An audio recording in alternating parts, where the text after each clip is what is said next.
We are moving forward with early morning scoop.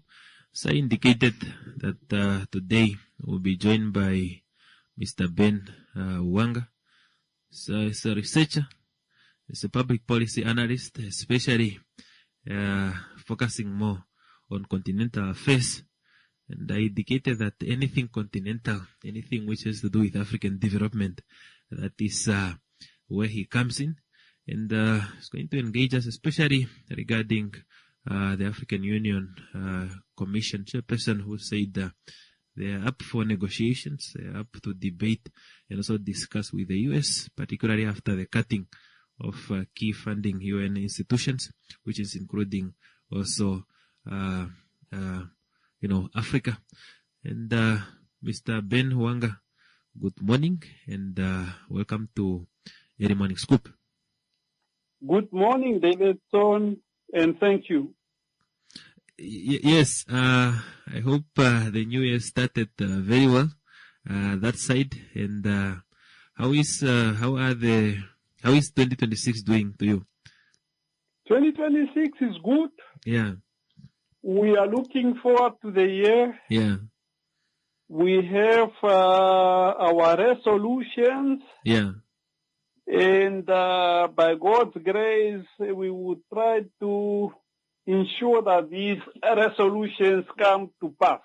Yes, and that is a very good starting point to say because they are saying the world is a global village. Your resolution can also be affected by what's happening at the global platform.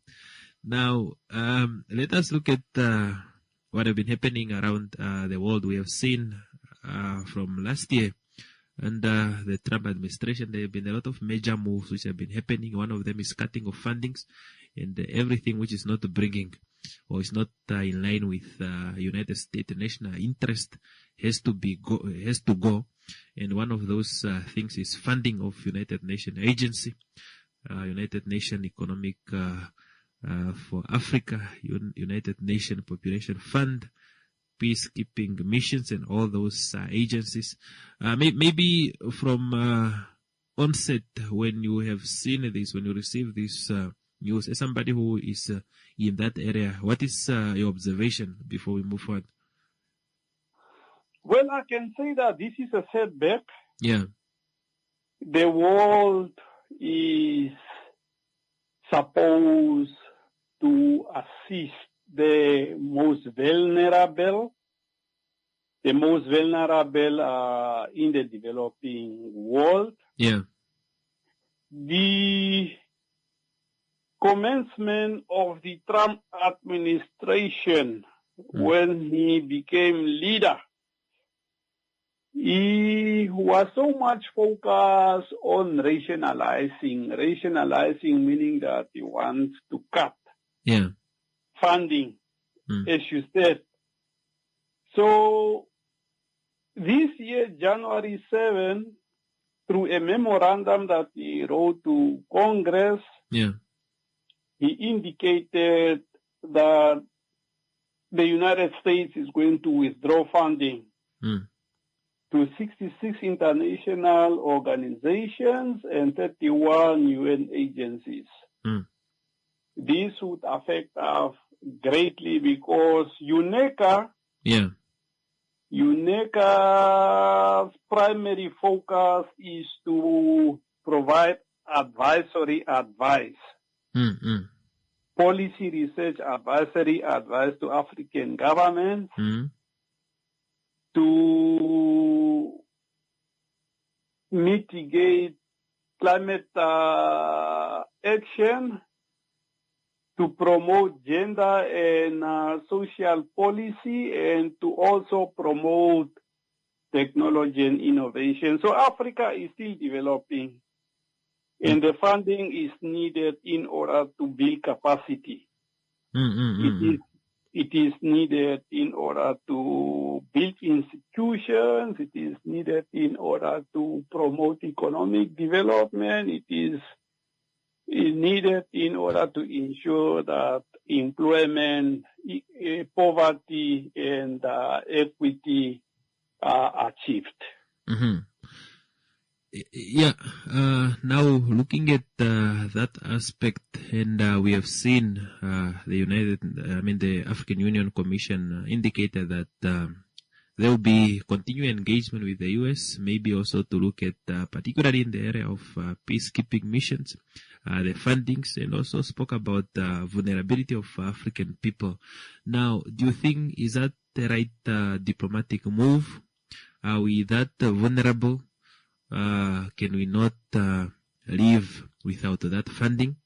Or what do you think when the AU chair made that statement?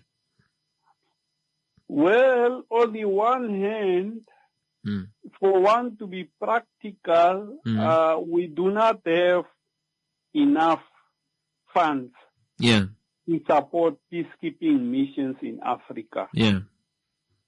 Therefore, we relied heavily on the United States funding. You have the war in the DRC, you have the war in, what is the country again? Sudan. In Sudan, Yes, in Sudan. So now, peace is necessary for economic development. And once you have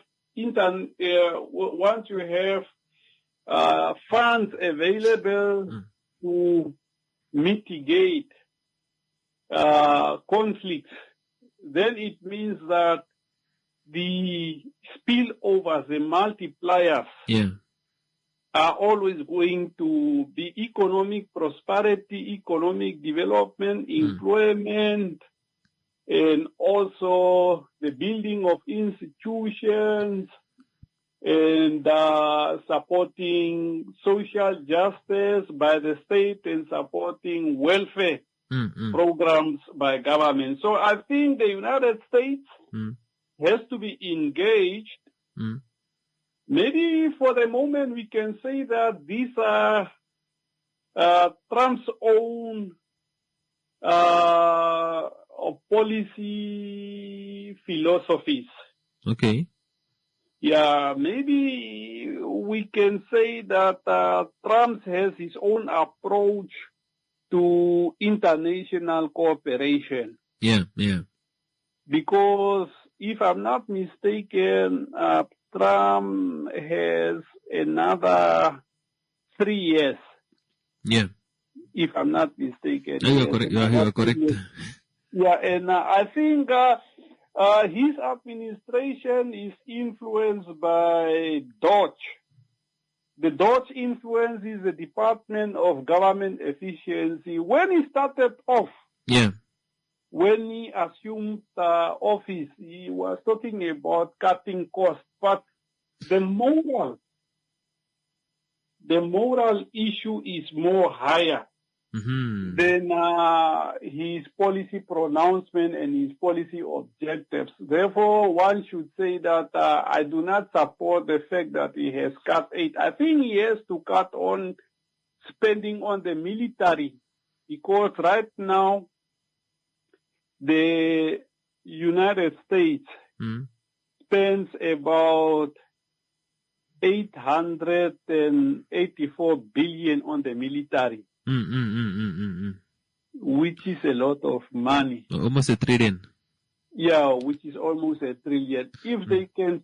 Just hold on for 1 second for commercial break. Okay. Great news! Imba just got even better. We have added brand new features to make your experience smoother, faster, and more powerful than ever before. Ready to unlock the full potential of Imba? Get all exclusive features for just 36 Namibian dollars a month, or save even more with our special subscription plans. 5% discount for 3 months subscription, 10% discount for 6 months subscription, and 25% discount for 12 months subscription.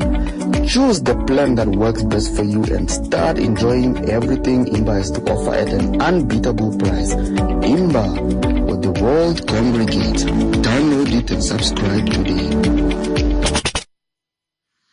We are moving forward with Early Morning Scoop. I'm in conversation with Mr. Ben Hauwanga, especially on African Union in the United States of America. Mr. Ben, we are speaking about U.S. spending much money, almost $1 trillion at military infrastructure. Now, looking at that, maybe we can expand on that before we come to direct impact on Namibia. Oh, definitely. You see, when you spend so much money on war programs, what does that mean? It means that you still live in the Cold War. It means that you want to advance your military interests, your military interest in order to achieve your political objectives. So now the military is used in order to promote unilateralism. The Americans have been involved in many regime change activities in South America and in Africa. I think the time is now for us to lay down arms and to use resources prudently and to allocate them in terms of promoting agriculture, in terms of promoting the development of technology, in terms of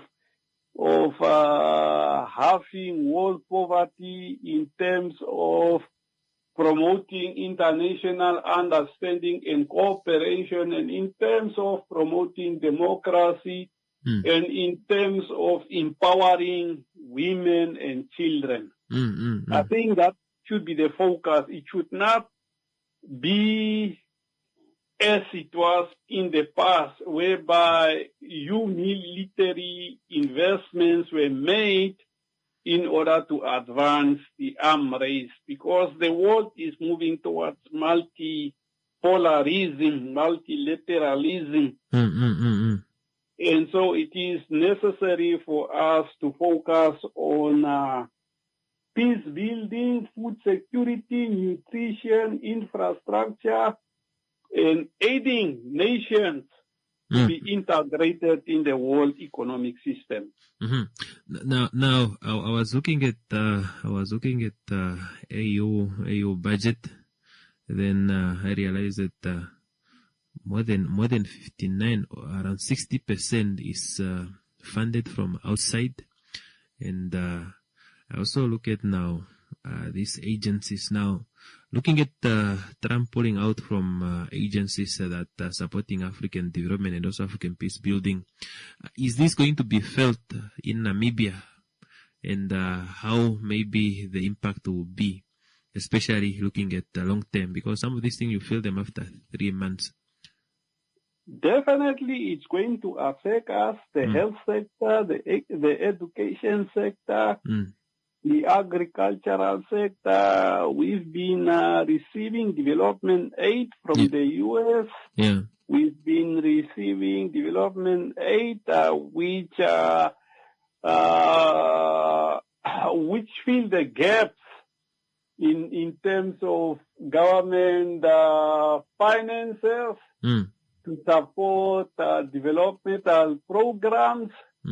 So it will be felt because, look, governments in Africa are still in the developing stage, meaning that it will take some time for us to have the necessary capacity to emulate or to stand on our feet.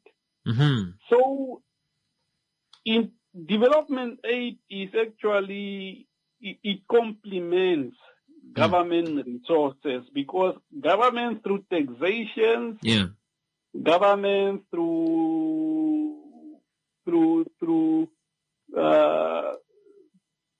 tariffs and taxes and development aid uses these resources through budgeting in order to support education, in order to support health, in order to support agriculture. And so the capacity is not there. But unless I think this is also a wake-up call. It's good that you ask a question. Yeah.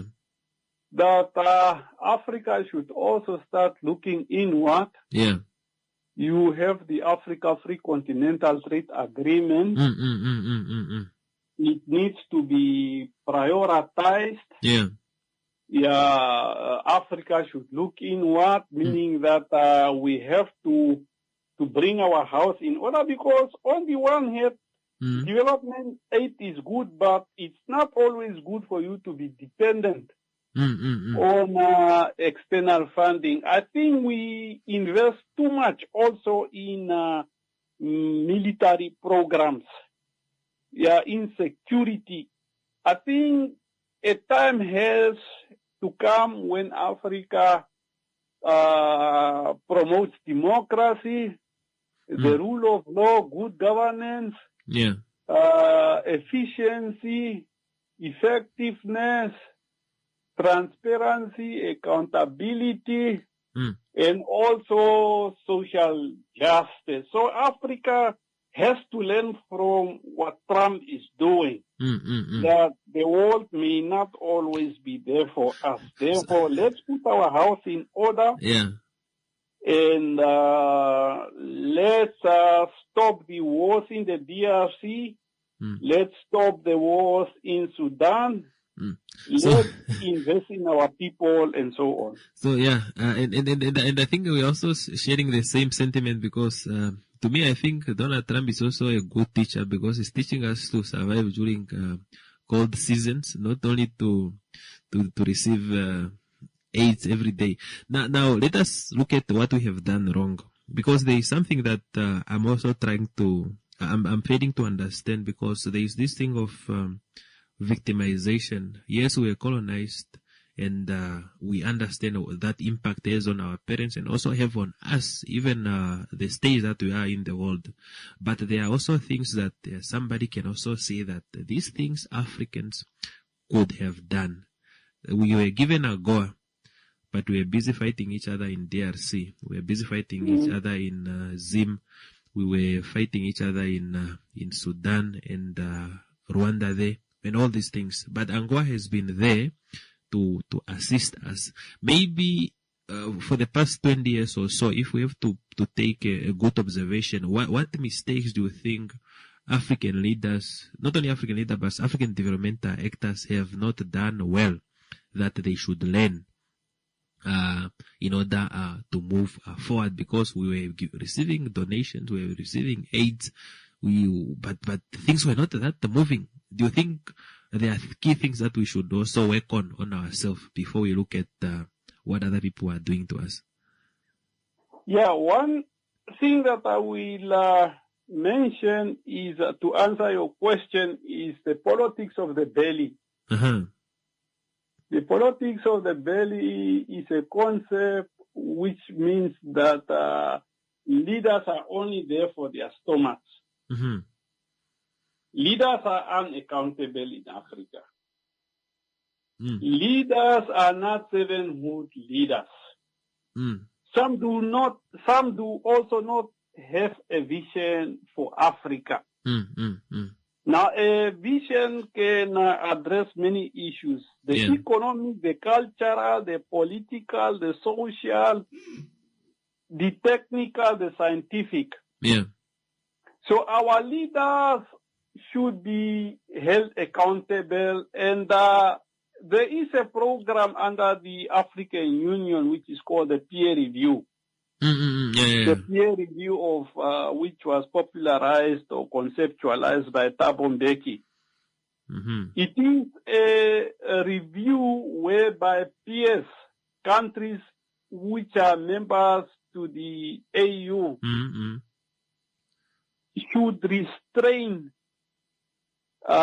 member countries for not acceding to democratic principles, democratic elections,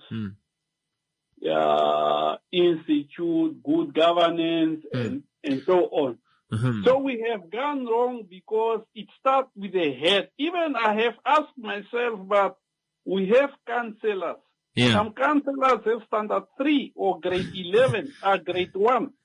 No, But if a councillor, how do you become a councillor if you have a grade 2 or a grade 4? It's actually a very good question. And it's a very good question. Yeah. And so what I want to say is that we need to invest in leadership. We need to invest in management. We need to build strong institutions. We need to promote the market economy, the mixed economy. We need to invest in education, in health.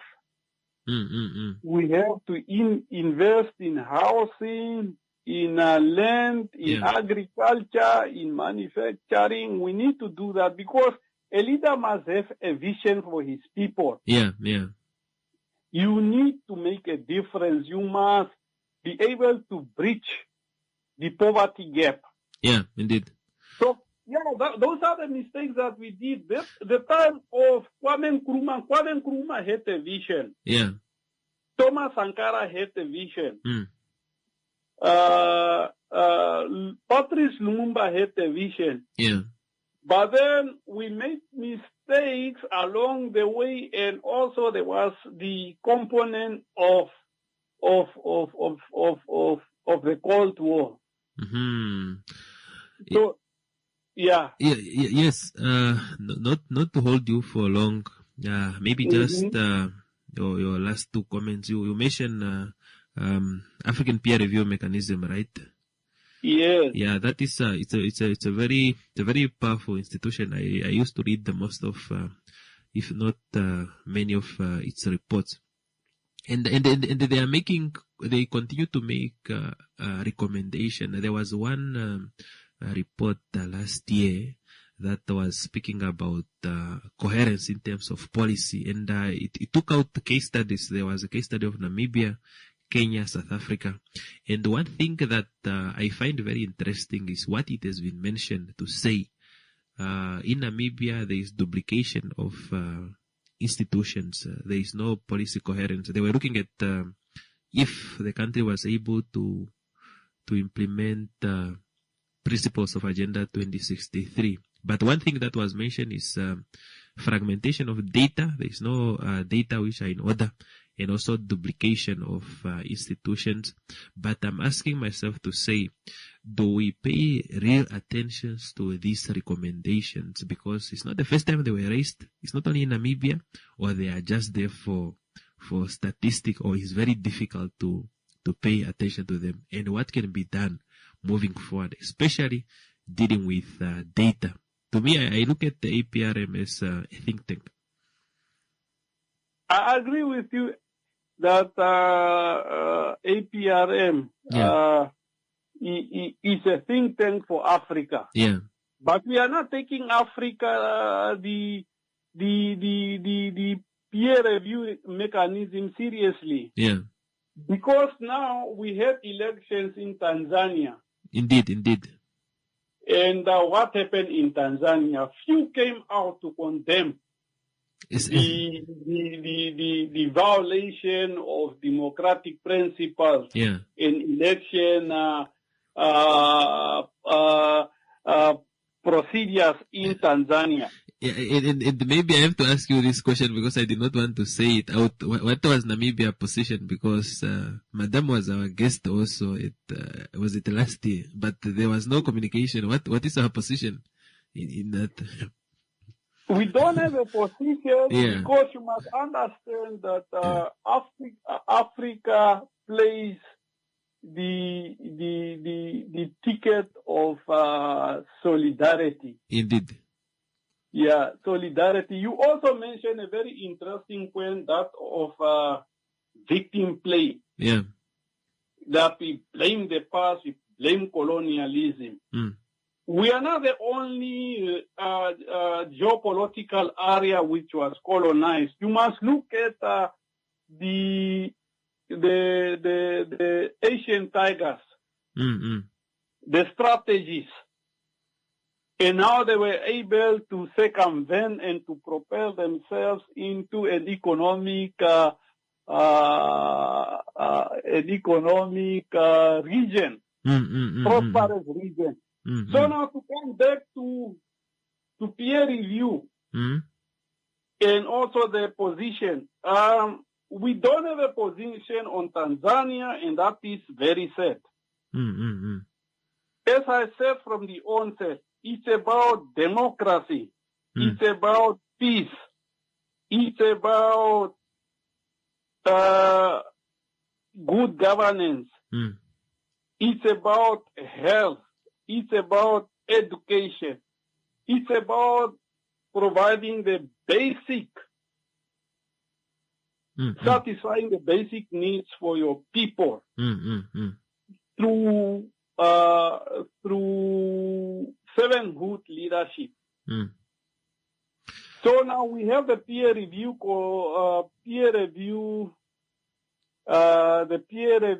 what is it called again? Peer review mechanism, PRM. Yeah, we have the peer review mechanism. I think it's time for Africa through the AU to sanction members who violate the principles of the AU, the principles of Agenda 2063 and the Africa we want. Yeah. And to also ensure that people understand through sensitization campaigns. There should be rigorous sensitization campaigns because Africa has is the next frontier. The youth are actually suffocated in terms of having space in the democratic process. Therefore, we should start with youth empowerment. We should start with democracy. We should start with security. We should start with peace, good governance, institutions, and social justice, because it doesn't help we invest in military undertakings while our people are starving. It doesn't make sense. Yes, Mr. Ben, just your last word. We spoke on institution, we spoke on leadership. Maybe to the youth, not only in Namibia, also African youth. Maybe what message do we have to them? I'm asking this question because the statistics are saying it's only at this point in time where Africa is a youth continent. Statistics, some are saying 69, some are saying 70% of the population of Africa is young people. And it's only in Africa that young people are. But you also find the demoralized young people. You find them, they are dying in the sea. They're trying to reach Europe. Some are dying in the desert. Maybe what also role do we have to play? Because everybody must have a role to play. As an African young person, as a Namibian, what is my role to play in the development of my country? And also, what should I focus on? Because I also need to be held accountable. Because in the next 20 years or so, these are also going to be adults and also leaders somewhere. What is that we are not doing right? And what is my role? Just a few words on that as a young Namibian and African in particular. Okay, two things. Yeah. One, personal responsibility. Yeah. Ask not what your country can do for you, but ask what you can do for your country. Yeah. Young people have an opportunity right now under the 8th administration and subsequent administrations. Yeah. Young people should invest in education. Young people should invest in life skills. Young people should have purpose. They should have vision. Yeah. They should participate. They should not withdraw from political activities, economic activities, and self-empowering activities. The other thing is government. Under the 8th administration, government is by all means trying to meet the youth halfway. Yeah. They have come up and design youth appealing and youth sensitive programs in order to support sports, in order to support the creatives, in order to support arts and culture. But what I'm saying is that the young people should invest in personal responsibility. Let's stop tribalism. Let's stop racism.